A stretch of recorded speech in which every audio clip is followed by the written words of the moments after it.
सुप्रभात बच्चों, BA second year class. हम हिंदी उपन्यास के उद्भव व विकास यात्रा के बारे में अध्ययन कर रहे हैं। कल की वीडियो में हमने उपन्यास का आरंभ और जो उपन्यास यात्रा के 3 चरण हैं उनके बारे में हमने पढ़ा। प्रथम चरण प्रेमचंद पूर्व युगीन उपन्यास जो हैं उनके बारे में हमने अध्ययन कर लिया और हमारे आज की वीडियो का माध्यम है प्रेमचंद युगीन हिंदी उपन्यास और प्रेमचंदोत्तर युगीन हिंदी उपन्यास। जैसे कि हम देखते हैं कि प्रेमचंद जो है हिंदी उपन्यास का केंद्र बिंदु है, क्योंकि उन्हें उपन्यास सम्राट की उपाधि दी गई थी और उन्होंने ही उपन्यास को मनोरंजन के स्तर से उठाकर वास्तविक जीवन से संबद्ध किया था। तो हजारी प्रसाद द्विवेदी जी कहते हैं प्रेमचंद जी के उपन्यासों का मूल्यांकन करते हुए, प्रेमचंद शताब्दियों से पददलित का मतलब जो कुचला दबा कुचला हुआ वर्ग है, अपमानित और उपेक्षित, जिसे हमेशा अवहेलना की गई, जिसकी उपेक्षा की गई, जिसकी तरफ किसी का कोई ध्यान नहीं गया, ऐसी कृषकों की आवाज़ थी। अगर आप उत्तर भारत की समस्त जनता के आचार विचार, भाषा, भाव, रहन सहन, आशा आकांक्षा, सुख दुख और सूझबूझ जानना चाहते हैं तो प्रेमचंद से उत्तम परिचायक आपको नहीं मिल सकता। यानी प्रेमचंद से बड़ा, प्रेमचंद से दूसरा ऐसा कोई भी उपन्यासकार नहीं मिल सकता जिसे हम भारतीय सभ्यता व संस्कृति के बारे में जान सकते हैं। तो प्रेमचंद ही मौलिक उपन्यासकार और युग परिवर्तक कहलाने के पूर्ण अधिकारी हैं। उन्होंने ही सर्वप्रथम उपन्यास साहित्य कला की जो कमियां थी उनको पूर्णता प्रदान की। प्रेमचंद ने पहली बार साधारण जनता, विशेषकर भारतीय किसान के जीवन की समस्याओं को अपने काव्य में व्यापकता प्रदान की।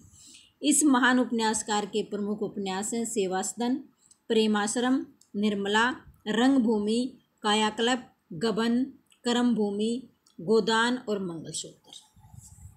इनके उपन्यासों की समय सीमा 1918 से 1936 तक मानी जाती है। यह समय सीमा छायावाद की भी है। हिंदी उपन्यास के विकास में प्रेमचंद और उनके युग का बहुत महत्व है।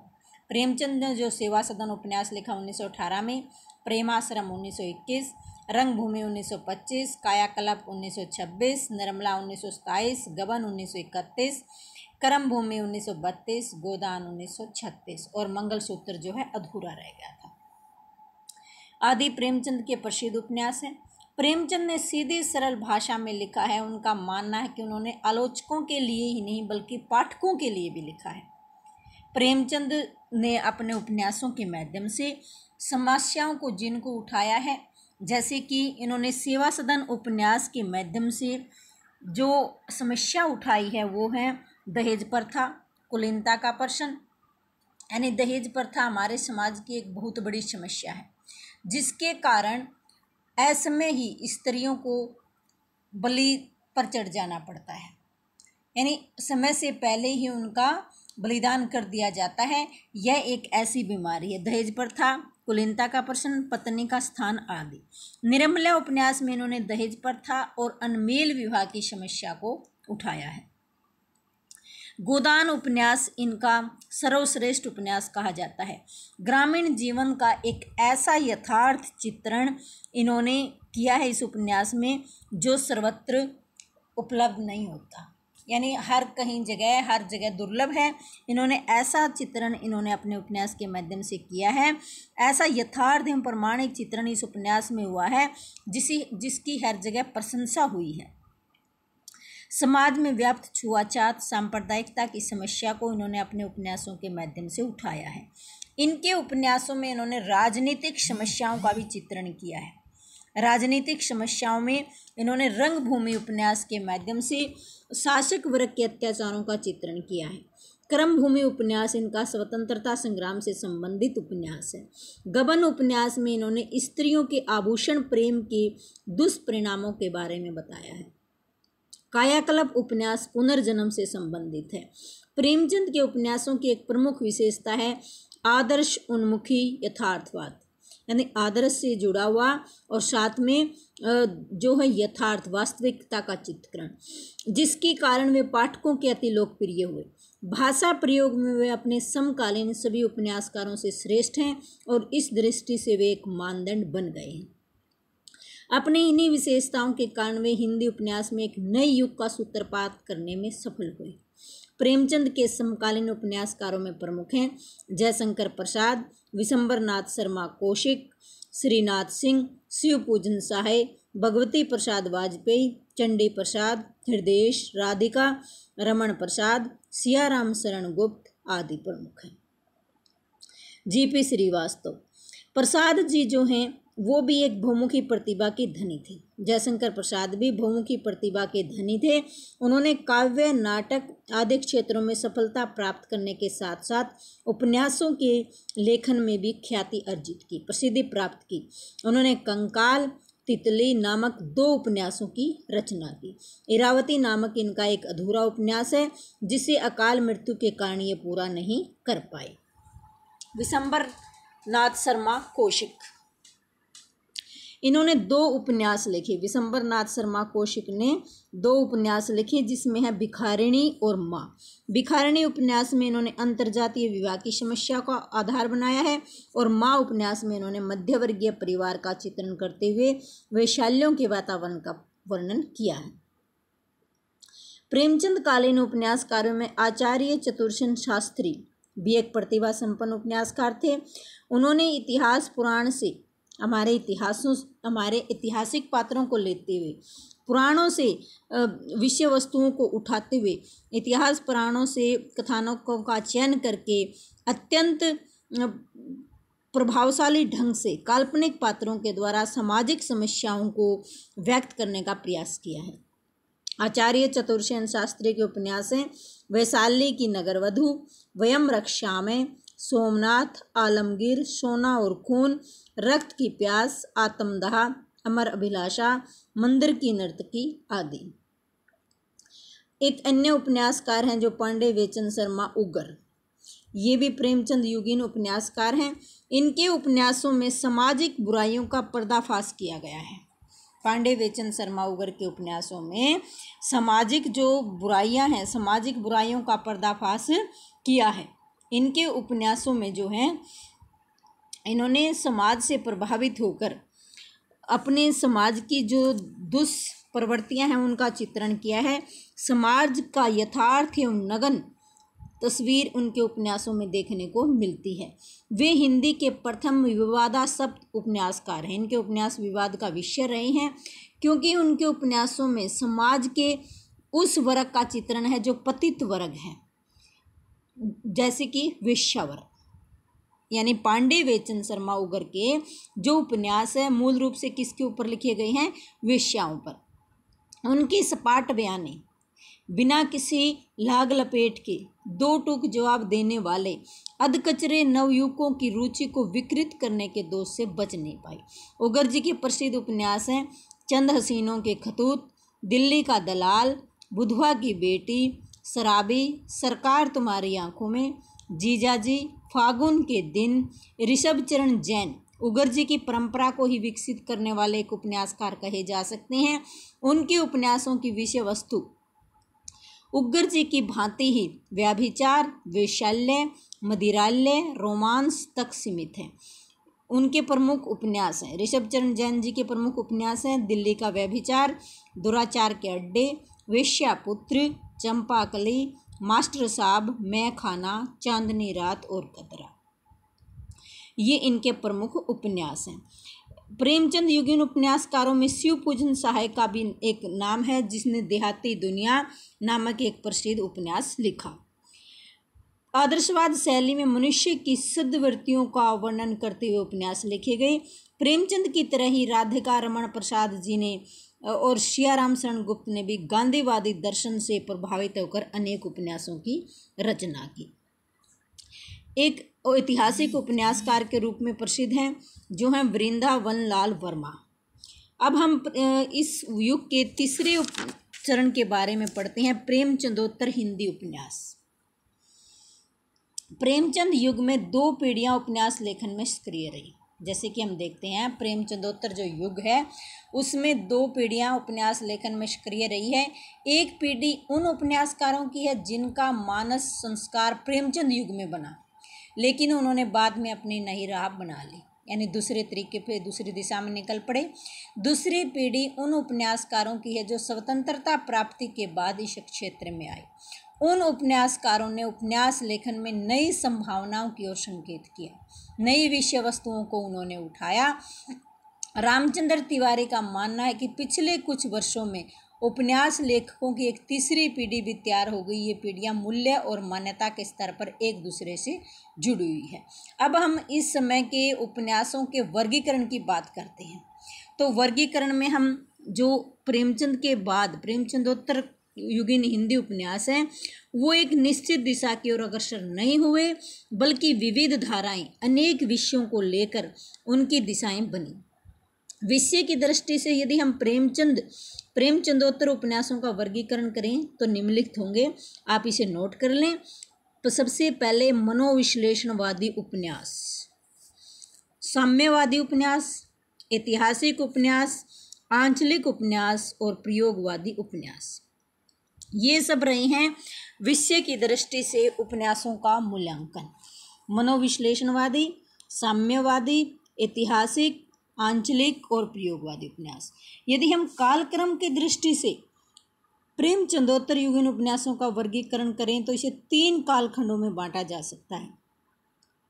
प्रथम है 1936 से 1950 तक के उपन्यास, दूसरे हैं 1950 से 1960 तक के और 1960 के उपरांत के उपन्यास। तो हम जो प्रेमचंद उत्तर युगीन हिंदी उपन्यास हैं उनमें हम विषयों की दृष्टि से उनका वर्गीकरण करते हैं। विषयों की दृष्टि से हम इनका वर्गीकरण करते हैं तो इनमें से हम जो लेते हैं वो हैं प्रमुख उपन्यासकारों में मनोविश्लेषणवादी उपन्यास। साहित्य मूल्य किसी वाद से प्रभावित नहीं होता। साहित्य जो है मूलतः किसी वाद से प्रभावित नहीं होता।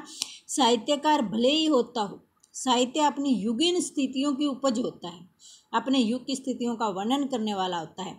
जो विषय वस्तु बनकर साहित्य में आती है आवश्यकता अनुसार वादों, प्रतिवादों या संवादों के परिप्रेक्ष्य में हम उसका मूल्यांकन करते हैं। तो प्रेमचंदोत्तर हिंदी उपन्यासों में हम लेते हैं मनोवैज्ञानिक उपन्यासों को। मनोवैज्ञानिक उपन्यासों में जैनेन्द्र कुमार, इलाचंद्र जोशी एवं अघे का नाम उल्लेखनीय है।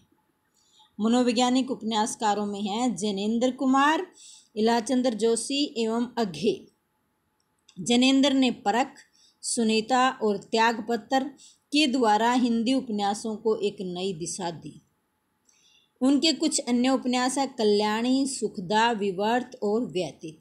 इन उपन्यासों की विषय वस्तु रही है पात्रों के मन की उलझन, गुत्थियां एवं शंकाओं का निरूपण।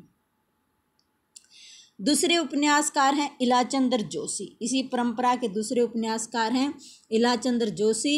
ये भी एक उच्च कोटि के उपन्यासकार माने जाते हैं। इनके प्रमुख उपन्यास हैं सन्यासी, पर्दे की रानी, प्रेत और छाया, निर्वासित, जिप्सी और जहाज का पंछी। इन उपन्यासों में जोशी जी ने मानव मन की कुंठाओं, ग्रंथियों का सुंदर विश्लेषण किया है। यद्यपि उनके उपन्यास की विषय वस्तु प्रेम एवं रोमांस है, फिर भी इनके उपन्यास मनोविज्ञान की दृष्टि से सही प्रतीत होते हैं। मनोवैज्ञानिक उपन्यासकारों में तीसरा नाम है अघे। अघे ने भी अनेक मनोविश्लेषणात्मक उपन्यास लिखे, जिनमें से प्रमुख है शेखर एक जीवनी, नदी के द्वीप, अपने अपने अजनबी। दूसरे प्रकार के उपन्यास हैं साम्यवादी उपन्यास, जिनको हम प्रगतिवादी उपन्यास भी कह सकते हैं। दूसरी जो कोटि थी प्रेमचंदोत्तर हिंदी उपन्यासों की, साम्यवादी उपन्यास या उनको प्रगतिवादी उपन्यास भी कहे जा सकते हैं। हिंदी के साम्यवादी उपन्यास वे हैं जिसमें मार्क्सवादी विचारधारा को आधार बनाकर उपन्यासों का ताना बाना बुना हुआ है। साम्यवादी उपन्यासकारों में प्रमुख हैं यशपाल, राहुल सांस्कृतायन, रांघी राघव, भैरव प्रसाद गुप्त और अमृत राय। यशपाल के प्रमुख उपन्यास हैं पार्टी कामरेड, दादा कामरेड, देशद्रोही, मनुष्य के रूप, अमिता, दिव्या और झूठा सच। इन उपन्यासकारों में मार्क्सवादी विचारों को अभिव्यक्ति प्रदान की गई है।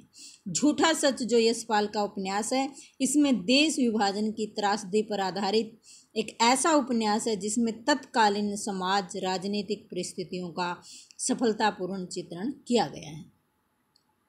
इस युग के दो अन्य उपन्यास लेखक हैं भगवती चरण वर्मा और अमृतलाल नागर।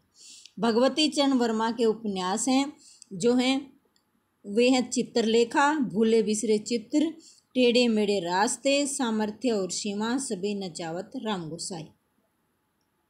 अब हम हिंदी के ऐतिहासिक उपन्यासकारों की बात करते हैं। तीसरी कोटि है ऐतिहासिक उपन्यासकार। ऐतिहासिक उपन्यासों में हजारी प्रसाद द्विवेदी और बाबू वृंदावन लाल वर्मा का नाम लिया जा सकता है। बाबू वृंदावन लाल वर्मा ने जो उपन्यास लिखे, ऐतिहासिक उपन्यास लिखे, और हजारी प्रसाद द्विवेदी ने भी अनेक ऐतिहासिक उपन्यासों की रचना की। ऐतिहासिक उपन्यासकारों में हजारी प्रसाद द्विवेदी का बाण भट्ट की आत्मकथा एक बहुत मनोरंजक उपन्यास है जिसमें प्राचीन काल के भारत को मूर्त किया गया है। वृंदावन लाल वर्मा के महारानी लक्ष्मीबाई, मृगन्यानी आदि ऐतिहासिक उपन्यास हैं। ये रोचकता प्रदान करते हैं, काव्यात्मकता प्रदान करते हैं। अगले उपन्यास हैं जो अगली कोटि के आंचलिक उपन्यास। आंचलिक का मतलब ग्रामीण क्षेत्र से जुड़े हुए, किसी क्षेत्र विशेष से जुड़े हुए, वहाँ उस क्षेत्र की सभ्यता, संस्कृति, रहन सहन आदि का वर्णन करने वाले उपन्यास कौन से उपन्यास कहलाते हैं? आंचलिक उपन्यास। स्वतंत्रोत्तर हिंदी उपन्यासों में आंचलिक उपन्यास की एक महत्वपूर्ण उपलब्धि रही है। आंचलिक उपन्यास की एक जो महत्वपूर्ण उपलब्धि रही है, उनमें से जो उपन्यास हैं वो हैं, आंचलिक उपन्यासकारों में सबसे प्रसिद्ध नाम है जो है फणीश्वर नाथ रेणु। हिंदी के आंचलिक उपन्यासों में इन्हें मेला आंचल उपन्यास तथा प्रति परिकथा उपन्यास लेकर बिहार के ग्रामीण अंचल के रहन सहन, रीति रिवाज, राजनीतिक समस्याएं, आस्थाएं आदि का व्यापक चित्रण किया है। फणीश्वर रेणु के अतिरिक्त अन्य आंचलिक उपन्यासकार हैं नागार्जुन, जिसके उपन्यास हैं रतिनाथ की चाची, बलचन्मा, बाबा बटेश्वरनाथ, दुख मोचन, वरुण के बेटे आदि। ग्रामीण परिवेश को आधार बनाकर भी कुछ उपन्यास लिखे गए हैं, जिसमें से प्रमुख है आधा गांव रही मासूम रजा का। अब हम महिला उपन्यासकारों की बातें करते हैं। महिलाएं उपन्यासकार। आधुनिक हिंदी उपन्यासों की नवीनतम धारा को नई दिशा देने में कुछ महिला उपन्यासकारों का भी प्रमुख स्थान रहा है। इन उपन्यासकारों ने औद्योगिकरण, बदलते हुए परिवेश, भ्रष्ट व्यवस्था, महानगरीय जीवन और यांत्रिक सभ्यता के परिणाम से आज जीवन में जो विशृंखलता, अकेलापन एवं निराशा घर कर गई है, उसका चित्रण इन्होंने किया है। महिला उपन्यासकारों में मन्नू भंडारी ने आपका बंटी में तलाकशुदा दंपति के बच्चों पर पड़ने वाले दुष्प्रभाव का वर्णन किया है। उषा प्रियवंदा के उपन्यास है रुकोगी नहीं राधिका, 55 खंबे लाल दीवारें, जो आधुनिकता बोध का गहरा रूप उभार कर लेकर आई है। इस प्रकार हम देखते हैं कि अनेक उपन्यासकारों ने अपने अपने स्तर पर अनेक उपन्यासों की रचना की। समाज की अनेक समस्याओं को इन्होंने अपने उपन्यासों के माध्यम से उठाया और उन्होंने हमारे समाज में व्याप्त जो कुरीतियां हैं, जो बुराइयां हैं, रूढ़ियां हैं, उनको दूर करने का प्रयास किया, समाज को एक नई दिशा देने का प्रयास किया। हम आधुनिक उपन्यासकारों के बारे में बातें करते हैं तो आधुनिक उपन्यासों में उपन्यास की विभिन्न शैलियाँ दिखाई देती हैं, जैसे आत्मकथात्मक शैली, डायरी शैली, पत्र शैली, वर्णनात्मक शैली, संवाद शैली आदि। इन शैलियों के माध्यम से आज उपन्यास का कथ्य जीवन के बहुत अधिक नज़दीक पहुंच चुका है, यानी जीवन की वास्तविकता का, जीवन की समग्रता का वर्णन करने वाले उपन्यास हैं। मानवीय संबंधों के बदलते रूप को उजागर करने का प्रयास इन उपन्यासकारों के माध्यम से किया गया है। महानगरीय बोध से उत्पन्न मानसिकता की अभिव्यक्ति दी गई है। मन के भीतर की परतों को उघेड़ने का प्रयास भी इन उपन्यासों में किया गया है। आधुनिक बोध से उत्पन्न अकेलापन, अजनबीपन, यौन विसंगतियाँ, विद्रोह, कुंठा एवं मूल्यों का ह्रास आज के उपन्यासों के विषय हैं।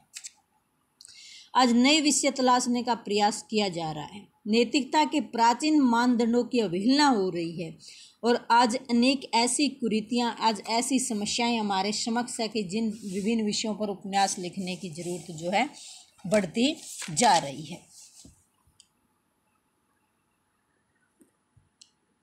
यदि हम आधुनिक उपन्यास साहित्य की बात करें तो देश में फैले भ्रष्टाचार, चरित्रहीनता, अनगिनत विकृतियों को उपन्यासकारों ने अपने अपने उपन्यासों के माध्यम से उद्घाटित किया है।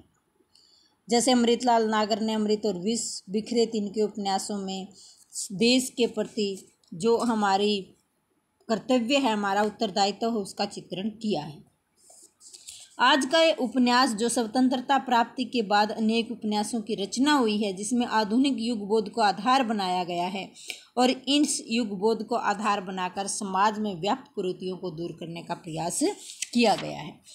इस प्रकार हम देखते हैं कि आज का जो उपन्यास है आधुनिक युग की नारी और उसकी सामाजिक स्थिति और मानसिकता का सजीव चित्रण करने वाला उपन्यास भी है। वस्तुतः स्वतंत्रोत्तर हिंदी भाषा में भारतीय समाज की बदलती हुई परिस्थितियों का यथार्थ चित्रण उपन्यासों के माध्यम से किया गया है। यह विधा समाज और आधुनिकता से जुड़ी होने के कारण आज भी काफ़ी लोकप्रिय बनी हुई है।